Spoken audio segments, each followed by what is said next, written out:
Welcome, everybody, to the Seen and Heard podcast, a conversational series. I'm delighted today to be joined by Marcus Pollet. After taking the scenic route for his career path, working variously as a chef, roughneck, carer, journalist, lawyer, estate agent, copywriter, and shoe shiner, Marcus has at last come home to his lifelong passion for working in and with theatre. It is ironic that his deep love of theatre was birthed at his boarding prep school in Derbyshire, where his principal abuser cast him as Banquo in the school production of Macbeth. Lying dead on stage after being stabbed by Macbeth's thugs, Marcus smelled the grease paint, felt the bright light of the spotlights, and was truly hooked.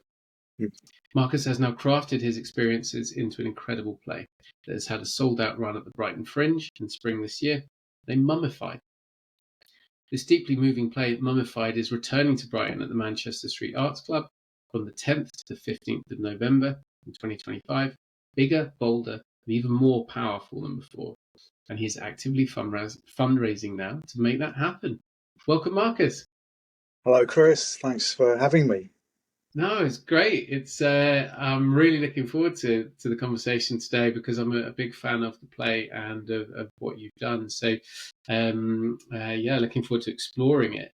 And always start by just letting people know kind of how we connected. And Sure. For us, it was we first met. You reminded me just before we came on at the premiere of the film Boarding on Insanity in London.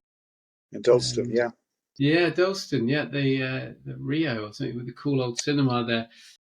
Back in the summer. For those who don't know, Boarding on Insanity is filmed by Piers Cross and Ben and Simon, the team there, and they put an amazing film together about boarding schools and about the leaders that come from them and the impact on the world. And we met there, and then we saw each other again at Gordon Knott's Boarding School Survivors South meeting shortly afterwards.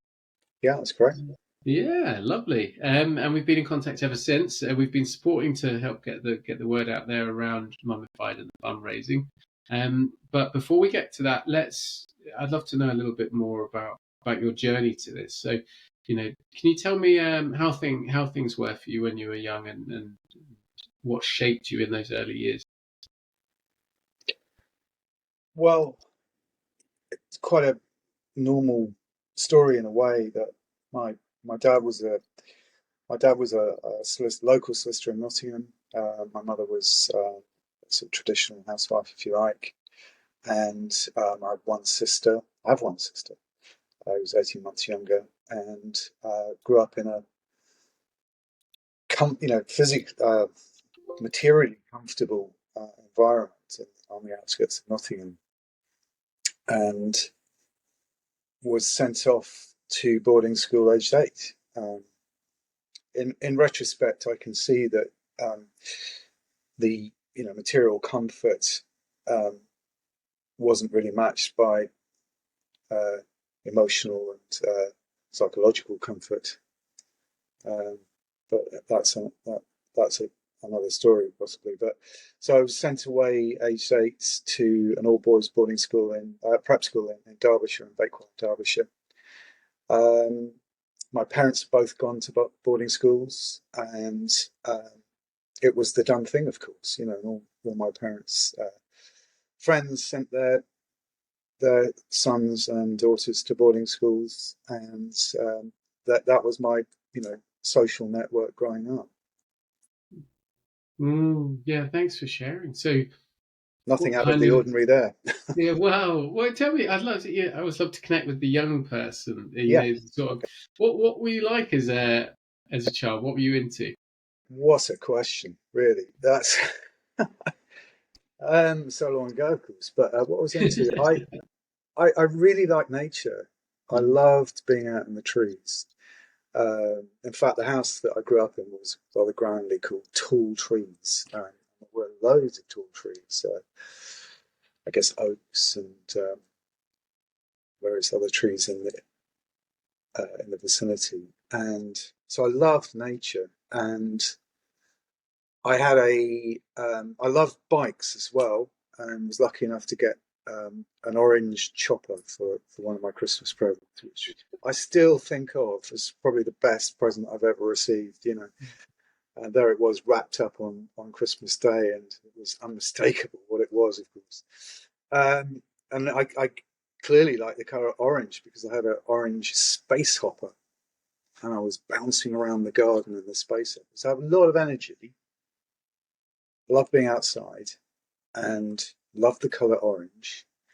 And my dad was a kind of fan of musical comedy. I think when he'd been a child, he'd been taken during the war, I think, to sort of variety shows by his mother, and he loved physical comedy. And whenever he came to say good night to me, tuck me up in bed, he'd leave the room and then do a fake trip on the way out the door. And I found it absolutely hilarious. And I kept on, can you do that again? Leave the room again. And, and he was a big influence, my father, in terms of fun, really. He knew a lot of card tricks. So he had a lot of hinterland for a sort of local solicitor room. Beautiful, yeah. Really connecting there with that. Yeah. I think the chopper is the best present ever. I just went straight back to the one I got. Yeah. I had a blue one, not an orange one, but Okay. yeah, that was amazing. And then I think maybe to 1985, about 5 years old, and then at 6 or 7, I got a BMX, a white BMX, and they were the two best Christmas presents I ever had. And yeah, that's cool. Do you still have a love of cycling? Because Yeah, I mountain bike all the time, and road cycle a bit. But yeah, I still get the wee. Yeah, going down hills. That never goes away. I don't think. Yeah, and thank you for sharing about your dad as well. That physical comedy. That's lovely to hear that. Think of that. And so, pretty safe. Home life. You say, on retrospect, maybe there was bit of an emotional disconnect there. Yeah. How did that show up? How did you come to see that now in hindsight? I can't think of necessarily. Well, I can think of one or two examples, but I think the sense was that the key sort of sense was that if I was happy, that my parents were happy to hear me talk about my happiness. If I was unhappy, they struggled. I remember my dad getting, one of those times when he came to tuck me up in bed, and he asked me how I was. I remember trying to tell him how I was feeling, and I wasn't happy. And I could tell as a 8 or 9-year-old how difficult he found it. And I think my mother was slightly different, and she kind of encouraged me to talk and to share. On one hand, but on the other hand, I think she didn't really want to hear it either. So I think particularly I think things started to go wrong in terms of how I was feeling and having difficult feelings after I was sent away. No brainer there, really. Thank you. Yeah, thanks, Marcus. And just hearing both parents went to boarding school, and sounds like they were doing the very best they could, but we'll say do the best you could with the resources you've got at the time, and perhaps with their own upbringings and things, the resources weren't quite there to always be attuned. But so you off at 8, and in the intro, sadly, we mentioned about principal abuser. So how did things sort of move for you when you got to school? What was it like, first of all, when you got to school? How did you adjust? Yeah, oh gosh, I mean, so I remember being sent down to this sort of lower classroom by the headmaster, and this sort of plays out in the play Mummified, but and being told to put my things away, my tuck box stuff away in a locker in this lower stone floor classroom. I believe that while I was doing that, my parents left. I think that's what happened. So I think like it was quite common. I think they left without saying goodbye to me. I could be wrong about that, but that's possibly what happened. But anyway, when I was down in this classroom, I took an elephant teddy bear out my tuck box, which unbelievably had been won. I believe the night before we went to the circus as a family, and my dad. I don't know if this was a setup or something. My dad bought a raffle ticket. He won. You know, the number was read out, and it was his number, and the spotlight came on him. It was a really exciting time. He went down to pick up this elephant teddy, which was his prize, and he presented it to me, as far as I recall. So an extraordinary thing the night before. But I took this teddy to prep school and I put it away. As I was putting it away in the locker, I distinctly remember feeling, you and I are not going back home. And in that instant, I believe I became a survivor. In that very moment, I felt like, well, you know, I have to survive here, and I made the choice to survive. Mm-hmm.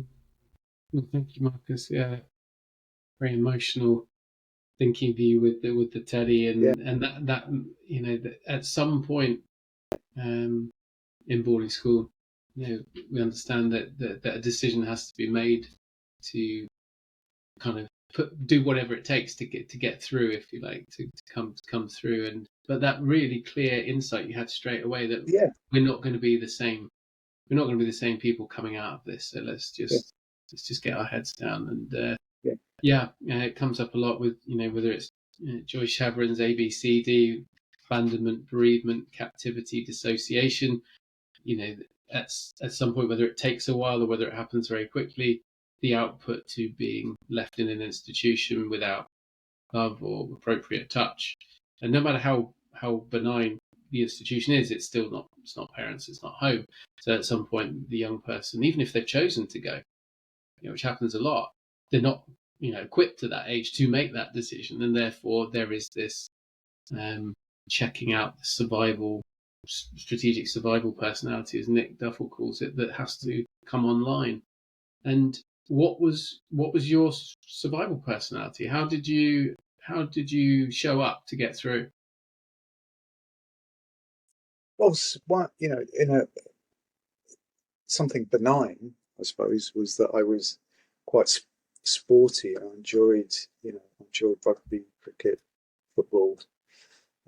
Although I did something very extraordinary on the football field, because my dad was a rugby man. I loved rugby, still do actually.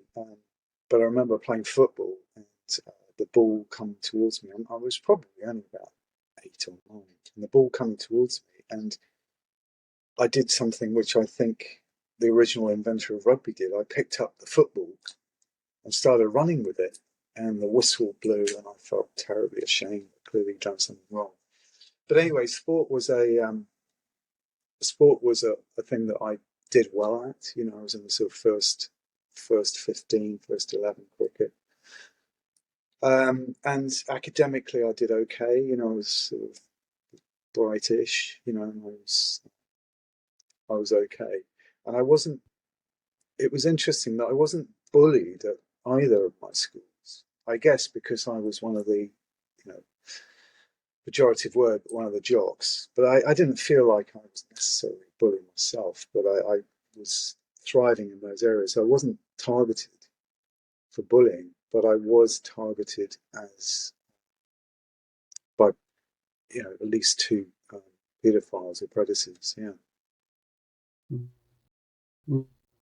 Thank you. Yeah, thank you for sharing that. It's so hard to hear how, Well, it you is know, the very truth. alone in the environment, and yeah, that we know now after the independent inquiry into child sex abuse 3 years ago, and many other cases since, that they called out boarding schools as a breeding ground, as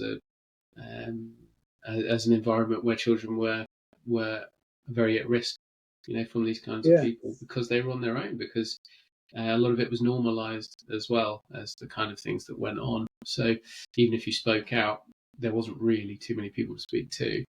Yeah, very, very sad to hear that.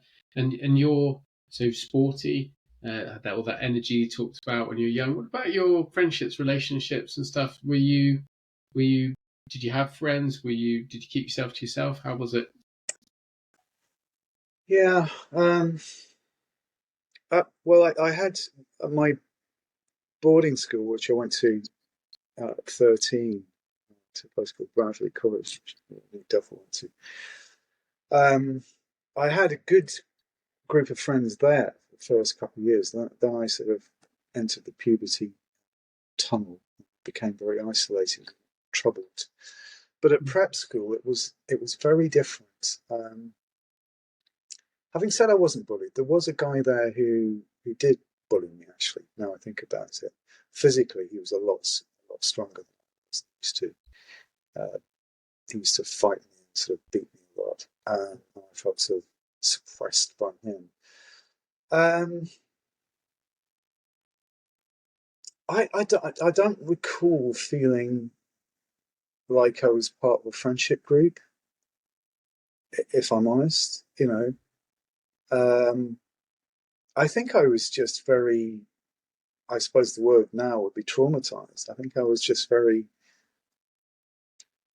unsure, lost. What's going on? What's this all about? I've got to get through this. And I suspect, my senses with my main predator, the history teacher, that that I was very smiley. I think I was quite smiley, probably quite like I conformed. I think, wasn't a difficult child in that sense. So I think I survived by smiling, probably. Mm. Yeah, and that sadly attracted obviously Yeah, well, exactly, the men that you mentioned. exactly. Yeah, Yeah, oh goodness, and then yeah, having to endure not only the separation but then endure abuse at prep school. yeah. And you mentioned that there were two paedophiles. Was that at the same school, or was one later on? No, at the same school. I mean, one of them, the history teacher, was a sadistic paedophile. And that came out in his behaviour in the classroom. So it wasn't just, um, you know, directed at me.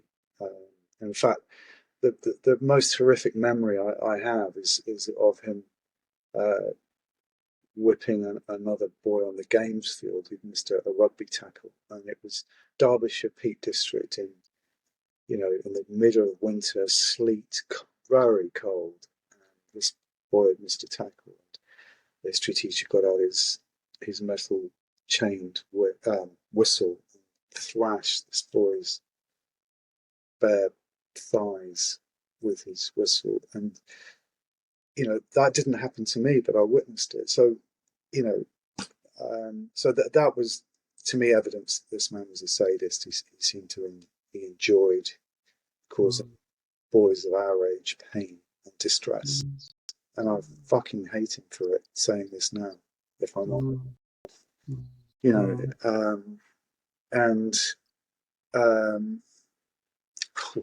that came up just then, big time. There's no excuse, absolutely no excuse. But then he targeted me, and groomed me into coming down to his house one Saturday afternoon for extra history tuition. And as I say, the rest is history. I was on my own with him, and he had his way with me. There was another master who, you sort of say, well, it was less bad. He molested me on the games field. He picked me up. And I remember the feeling of being picked up by this master. He was a much younger master than the history master I told you about. He picked me up, and I thought, oh, I'm getting some physical attention. He's, what I clearly felt I missed, he's holding, and the next thing I knew, and I remember being absolutely shocked by it, he was fondling my genitals, and I obviously froze and he let go of me. But the initial feeling was of one of welcoming comfort, So, yeah, Yeah, good. So anyway, when there's two things that come out of that for me. One is that I don't these days tend to say, sexual abuse or abuse of this kind. There's worse types of it than, it's like being molested by a teacher like that is not necessarily less bad than, I think it's invidious to start, attributing merit levels of abuse, if you like.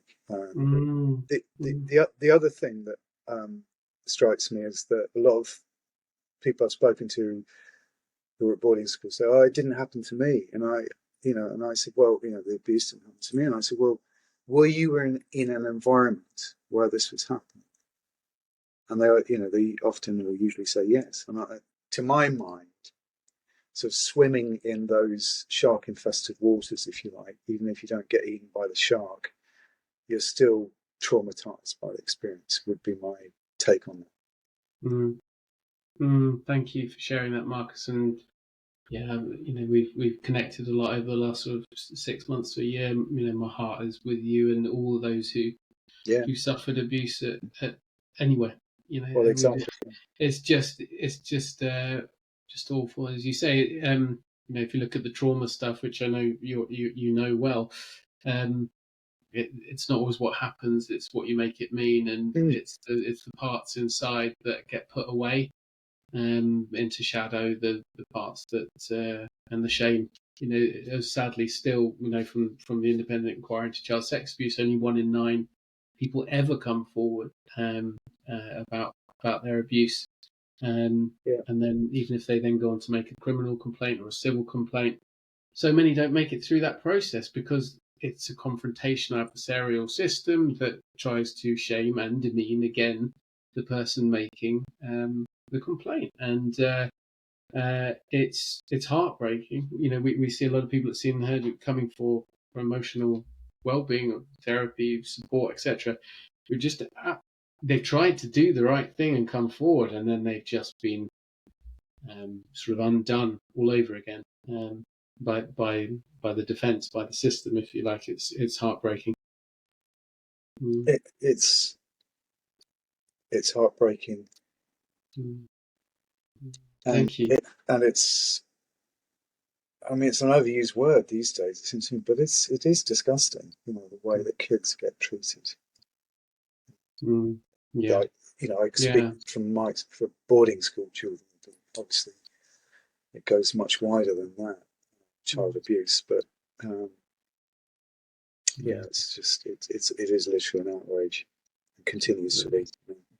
Yeah, and the fact that we're 3 years on, there was 20 recommendations in ICSA, and not one has been done. Nothing. Particularly not the mandatory reporting. We're still one of the only developed nations in the world where it's not illegal to fail to report the sexual abuse of a child. I mean, that's a national shame, as you say. It's a disgrace. But with your journey, how did as you started to move out into the world and you mentioned all those different jobs, your scenic route. I like that you mentioned scenic route around the sort of job world.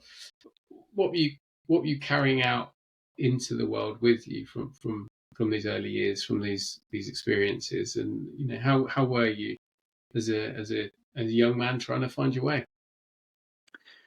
Well, I think I was very lost, and I was very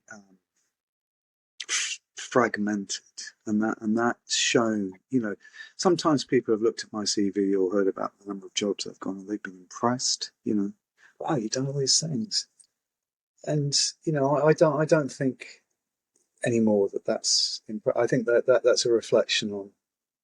I mean, the way I sort of see it in sort of graphic terms, if you like, is like, I was a sheet of glass, if you like, that was smashed, and the sheet broke into many different fragments.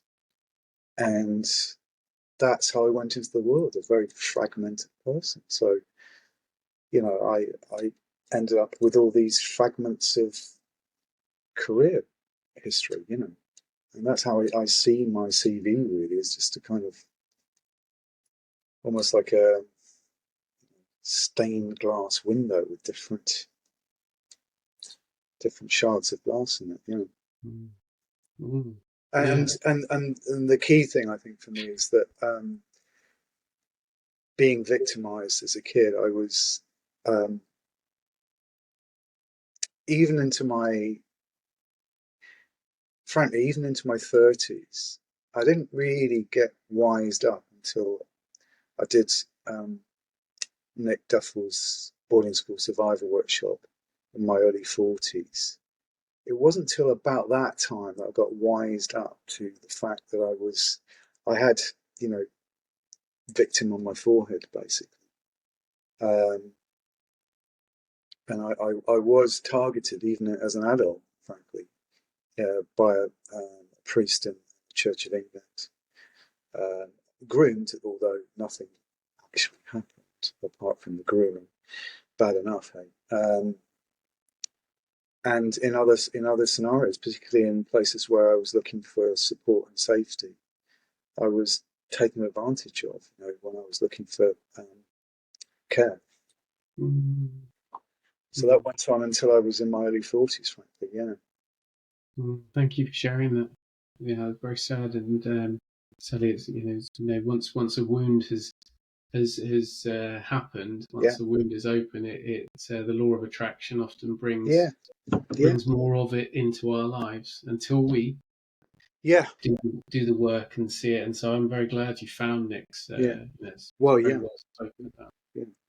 And so as you started to explore that, and coming on to then how Mummified came out of your healing process, just tell us a little bit about how you began to heal, and what was in your life that was no longer serving you. What did you have to stop doing, and what did you have to start doing? Because it's very helpful for people listening in who may be different stages of their journey. So how did Well, you do it? as I've shared with you before, Chris, I mean, age 30, I stopped drinking because I now know that I was an active alcoholic. I went to an anonymous group of people. Say no more. It's obvious what that is, and those groups helped me to stop drinking. And I was drinking in a very self-destructive way, particularly in my 20s, actually. And so I got sober, and when I was 30, and that in itself was a hugely healing thing, and that enabled me to stop doing many destructive things. But in my late 30s, I realised, I started to remember about the abuses that happened at prep school. I hadn't told anybody about what had happened to me, about the rape that had happened to me when I was 9 or so. I hadn't told anybody until my late 30s, so about 30 years. And it wasn't because I had this secret that I was ashamed of, I just didn't remember it. And getting sober, I started to remember this stuff. I remember being in a relationship with a very wonderful woman who was helping me to see what had happened. And she saw the signs, and I'm deeply thankful to her for that. So then I started to, started to gravitate towards, I guess, what I needed, and met the right people. Eventually, did Nick's workshop, and then started the therapy journey. And I've been in therapy for 25 years nearly. And during that time, I mean, I had 14 years ago, I had what's called a kind of recovery breakdown. So even though I didn't drink or use drugs, I did have a trauma breakdown, and I ended up requiring residential help 14, 15 years ago. And that was the beginning of proper trauma healing.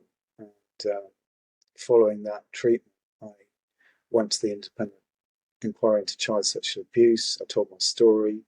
I went to the Church of England. I told my story to them. I then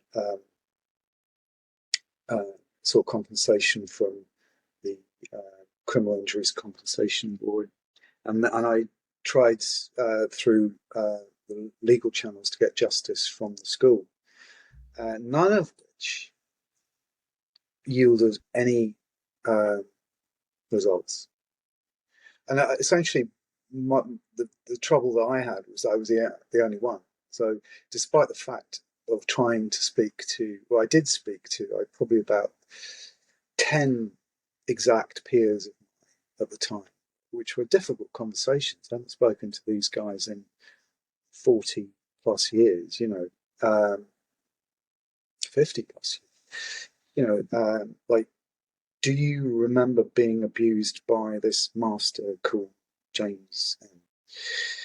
And it's a difficult conversation, but nobody said they had been. So I was still on my own. And that was the hardest thing about it, in a way. A lot of stories in the press, Ashdown House and so on. There were groups of ex-survivors. And I felt envious of them, frankly. That, you've got each other to share with. But I didn't have that. I felt very alone. And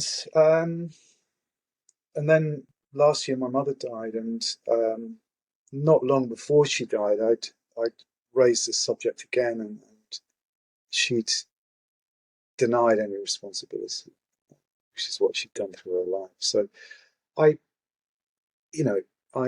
got to a stage when I just thought, I don't, what's left to do here, apart from, what a teacher of mine, Gabrielle Roth, who created the 5 Rhythms dance practice.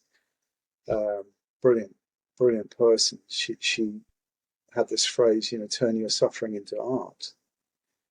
And I guess that's what I began to do. I thought, well, I'll write a play about it. I love theatre, absolutely passionate about theatre. Why not turn this into a play, which is what I started doing, at the beginning of this year, really. And it's been an absolute incredible journey for the last 9 months. Like, I feel like I've entered into the sort of river and slipstream of healing, from, picking up the pen, so to speak. Well, obviously it's a tight one. It's a key. Thank you, Marcus. Thank you for sharing that. There's just so much in there of what you just said around the challenges of finding justice. And we often hear people come to see in the head who are following a process, criminal, civil process, and nearly always uniformly told they're the only one, and then the onus is on them to try and find others. A terrible process. Often going through that, there's confusion as well in the law around whether someone can, how much therapy and types of therapy that can be sought whilst you're going through a process, and what records will be pulled up in court, and that you will be cross-examined by a psychiatrist from the defence. And there's this sort of just picking away that can take so long that sadly so many people drop out of that process seeking justice. And that's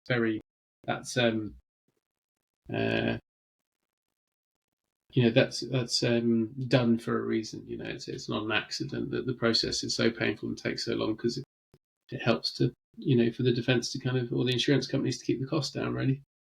And the human cost is enormous. So bless you for going through what you went through to try and bring this stuff to light, especially. Well, I worked as a lawyer, and I know from first-hand experience the law is not about justice and truth. The law is simply an adversarial process, and in the case of us abuse survivors, it's stacked completely and absolutely against us. Yeah, thank you for sharing that. And so you talked about this, entering that period of post-traumatic growth, and we speak about that a lot in the podcast, where you turn your wound into gold. You turn your trauma into art. I can see a piece of art behind you, which I mentioned when we came on. I was like, oh, that's cool. Is that one of yours? It is one of mine. Yeah, this is an expression of some turbulent emotions. Yeah. Yeah, painting I know is huge for people, Yeah, but yeah. then Oh, there's the play, there's the writing, and whether it's journaling, people write books. You wrote a play, so tell us about Mummified.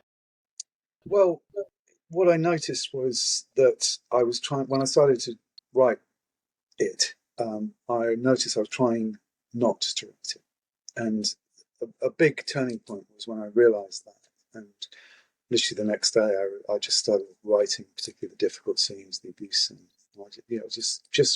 Just write it, and not even, there's a sense in which do I tell this in a I have this sort of feeling that it's more clever to tell it in an obtuse way than a direct way. I don't actually think that's correct. I think the hardest thing, certainly for me, was to tell the truth, of what actually happened and not hide it in some metaphor or allegory, um, which obviously a lot of art does in many ways. But anyway, I started to tell the truth of what happened. And in the process of gathering together, I was very lucky to have some very supportive actors. And I discovered in the process that I love directing and working with actors. I may be a more natural director than an actor. Probably, I feel like I probably am. But that's fine because I'm involved in this. It feels like I don't cook, but it feels like cooking, you know, creating a meal that's out of all these different ingredients. And it's like a combination of cooking and I imagine conducting an orchestra or something like that. All these different instruments, all these different ingredients, and you're bringing them together to create a whole. And it's so rewarding. And in the process, that phrase, put it out there, it's a common phrase used by people in recovery communities. And I put it out there. I put my story out there on stage, and I wasn't in it, crucially. And that has been so incredibly healing. It's almost like I've physically distanced myself from the story. And that, and in this process over the last year, I've been doing EMDR therapy. So a combination of which has been so helpful, probably the most effective trauma healing modality I've done. Probably that and dance, actually. And now putting on a play, writing and putting on a play and be involved in the creative process. It's been amazing. Continues to be. Amazing. Yeah, how wonderful. Yeah, I can really see that.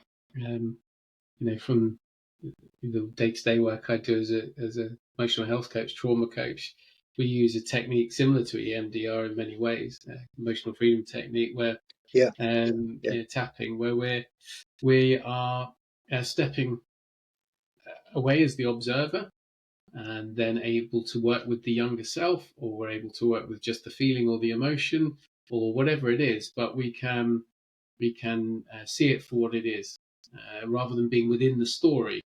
We can see how it played out, and then we can guide a younger self, or guide the emotion through. Yeah. So Yeah. very powerful. You mentioned the EMDR. For those listening, eye movement desensitization reprogramming or something similar, Reprogramming. but Yeah. Yeah. yeah, effectively, Snappy title. working with the more with the subconscious, and somatic work as well. So dancing, using the body to process trauma, Yeah. because we know the body keeps the score, as Bessel van der Kolk's book says, and uh, amazing work. And so the play itself, Chris, then.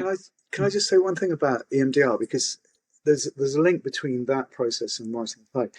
Cool. My experience, which is that I started to realise that engagement with the trauma, and it's quite a subtle journey to walk, isn't it? Because people do warn against being re-traumatized, which is a real thing, and I think there's a way of engaging with it which is re-traumatizing. But I think the EMDR model, certainly what I felt in putting that into practice in writing the play in a way, is like there's a necessary engagement, I think, with what happens, what has happened traumatically.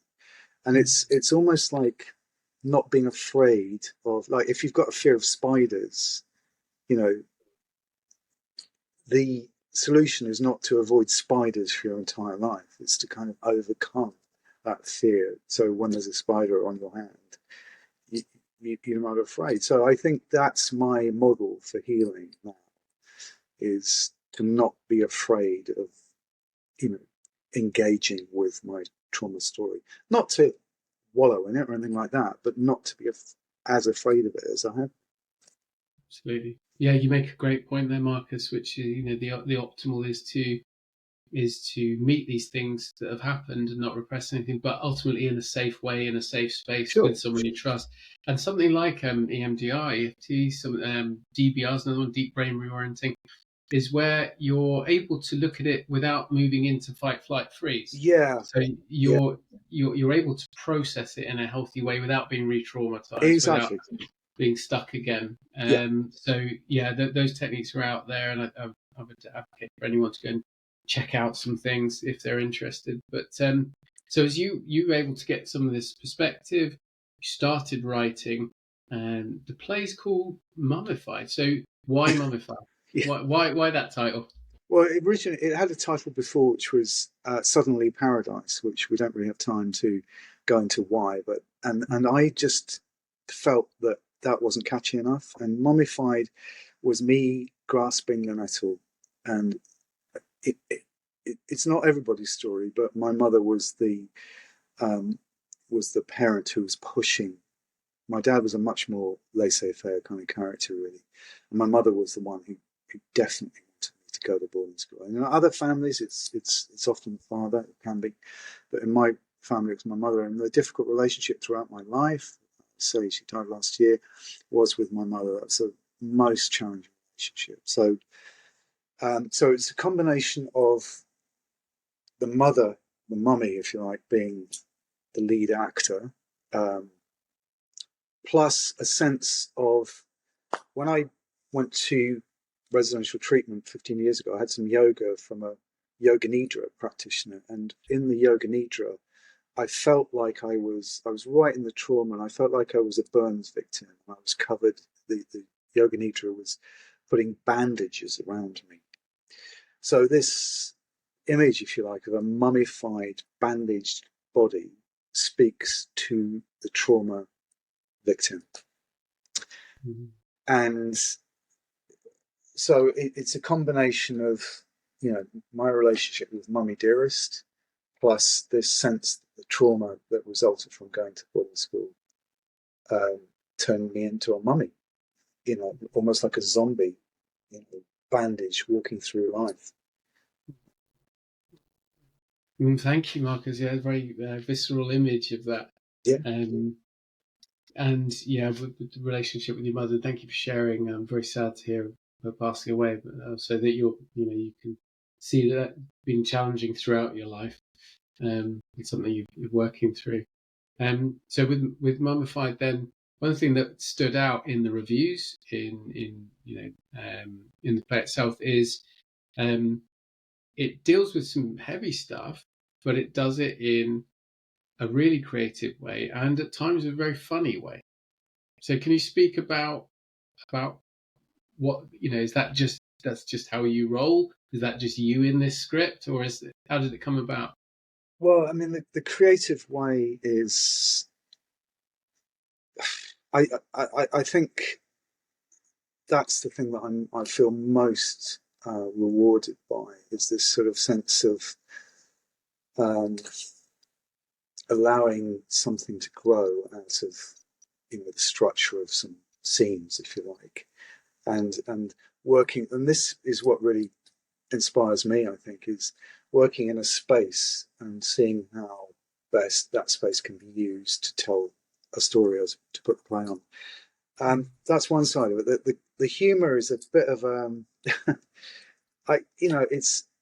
there's a part of me that thinks like that it's important to have. It's very serious material, isn't it? This is very serious material, and it definitely needs lightening in some way, but in a way that doesn't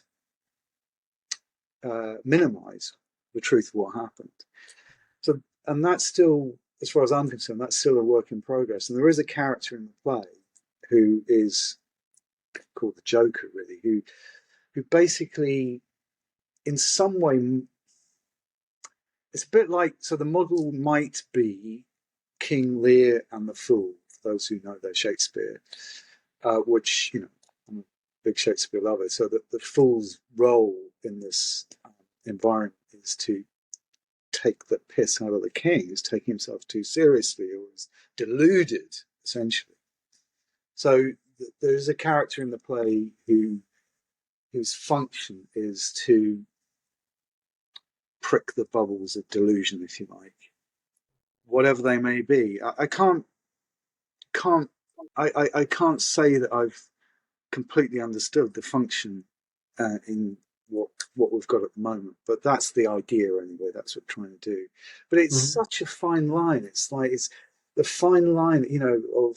I remember doing, when I did the boarding school survivors workshop with Nick Duffel, and a guy who sadly died since, Rob Bland, who was his assistant, Rob said to me after I'd done my workshop, he said, take yourself seriously, Marcus. So there's an element in which, you could say myself as an abuse survivor, I take myself too seriously, but sometimes I don't take myself seriously enough.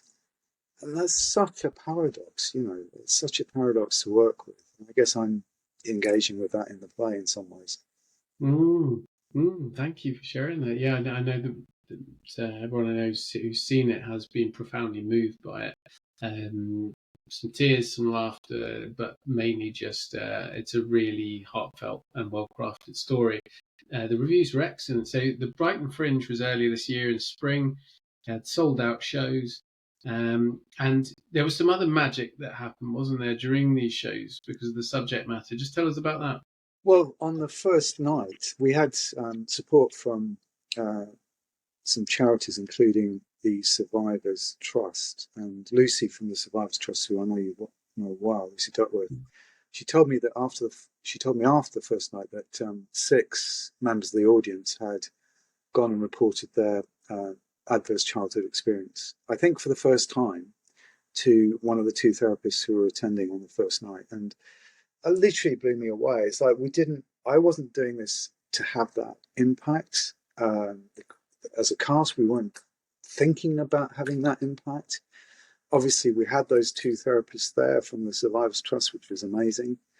And, to have more than 10% of the audience effectively be so affected that they felt able to go and talk for the first time about their childhood abuse or reverse ACE was incredible. Yeah. Really moving, and just the power of sharing groups and things like that. Fantastic. But there's still, in an environment, there's something about creative work, whether it's film or music or dance or theatre or whatever, that just really stirs things within people. And so I know that the wonderful organisation Boarding School Concern have really supported you in your endeavours, and at Seen and Heard, your play means a lot. I know you didn't set out to create something for a movement, etc. It was a piece of art, a piece of work, but it's had a knock-on effect of energising Survivors Trust, Boarding School Concern, Seen and Heard in this sphere, or people who've been to see it to go and talk about their story, seek help, etc. So it's I just want to honour you for that. Well, thank you. Yeah, and the cast for doing such a marvellous job with very, very tough subject matter. Yeah, and you've Seen and Heard have been so generous and so supportive, as with Boarding School Concern as well, and the Survivors Trust. You guys have always, honestly, without you, I wouldn't have got as far as I've done. Yeah. Well, I think thank you for your words. I think it's a powerful piece, and it needs to get more. It needs to be out there. So, what's coming up then? We've got 10th to 15th of November at the Manchester Street Arts Club in Brighton.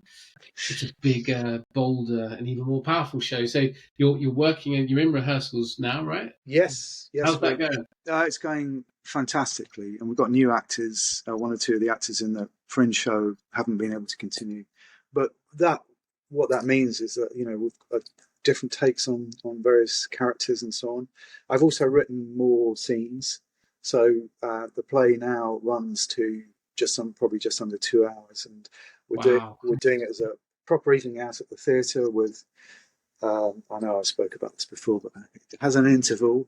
I've written a play with an interval, and yeah, I know. So Manchester Street Arts Club is fantastic. It's been refurbished by the Water Bear College, which is a music college both in Brighton and Sheffield. But the Brighton one is now curating the Arts Club, and they've really refurbished it beautifully. And it's a beautiful performance space downstairs, and there's a kind of bohemian bar upstairs where we'll have a Q&A afterwards, which I think you're going to be facilitating for us. So yeah, I'm very excited.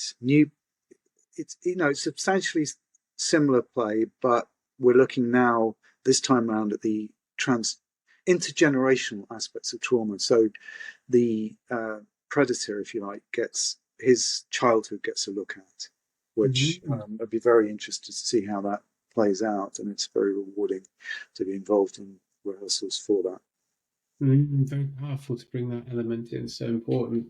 And then also what that means is, even for those who've seen it in the spring, come see it again, because it sounds like you've really built on it. Different actors, new scenes, extended run of nights and extended running time. So fantastic. And I mean, we touched on at the start, as we start to bring things to a close. Touched on at the start around the fundraising. This can't be easy to put on a 5-night run at a really good venue with actors, etc. So how's the fundraising looking, and what do you need the money for? Well, we need the money now for marketing, basically. Tickets are selling, and I'll be honest with you, I'm getting a little concerned about ensuring more people get to see it, if I'm being honest. But your help and Boarding School Concerns help has enabled me to book the theatre space and have tickets to sell, essentially. But we now need to focus on marketing, so still need money for that, and for props and a program and all that kind of stuff, collateral stuff. Really. Amazing. Yeah, just also thanking anyone out there who we did some crowdfunding via GoodHub. So you can go to this brilliant platform called GoodHub, just type in Mummified, and it'll pop up. The crowdfunding page will pop up, and obviously that means you can do gift aid and things like that. So but there's so many people who just came and gave a donation, just because they connected with this along the way. Just a huge thanks to those people who've done that, and it's still open on GoodHub, Mummified. So if anyone's out there, you can go along. You can find tickets as well. You can work your way through to the ticket box office if you don't go direct to Manchester Street Arts Club. And just have a look at the trailer as well. The trailer's on there, and the trailer's fab. It's really well put together, just very excited for it coming through. I'll be there to do the Q&A as well. So as we start to bring things to a close, Marcus, just anything else you'd like to leave people with? Anything you'd like to say before we finish our time together today? Well, thank you for the time. It's always helpful to talk about this stuff, really. And also, you mentioned those who've donated to the GoodHub funding already. I really appreciate those donors, anonymous and otherwise, who simply, from the generosity of their hearts, have given us support in that way. I really don't know what to say other than art is the heart of healing. Well, beautiful way to finish, Marcus. Thank you. Art is the heart of healing. Marcus, huge thank you for your time, your energy at this as well. You're doing something really meaningful, and for yourself, as we've heard, of your personal healing journey, but for others as well. It's it's raising this important subject and it's allowing people to connect to it in a creative way. So bless you for that work, and for anyone listening who donated, who might go and see the play, or might just share it, talk about it, or spark something in themselves. Maybe write your story, or paint, or dance, or get that moving, get that energy moving. So thank you so much for listening today. Thank you, Marcus. Thank you, Chris.